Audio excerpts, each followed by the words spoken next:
Bu musiqini son vaxtlar sosial mediada tez-tez eşidirik.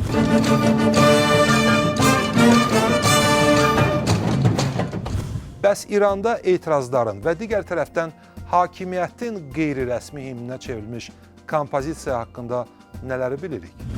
İranlı bəstəkar Məcid Entezaminin Xürrəmşəhr eposu adlı simfonik əsəri 1980-ci ildə İran-İraq müharibəsi dövründə böyük əhəmiyyət daşıyan Xürrəmşəhr şəhərinin müdafiəsi və azad edilməsinə həsr olunur.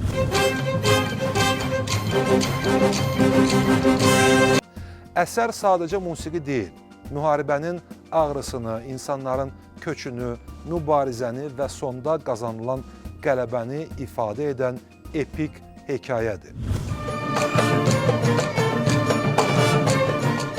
Xürrəmşəhr eposu bir neçə hissədən ibarətdir. Burada əvvəlcə müharibənin gərginliyi, sonra insanların yurtlarını tərk etməsi, döyüşə hazırlıq və nəhayət qələbə sevinci musiqi ilə canlandırılır.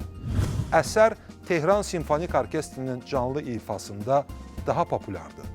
Xürrəmşəhr eposu İranda təkcə musiqi əsəri deyil, həm də kollektiv yaddaşın bir hissəsi, müharibə illərinin musiqi dili ilə yazılmış xatirəsidir.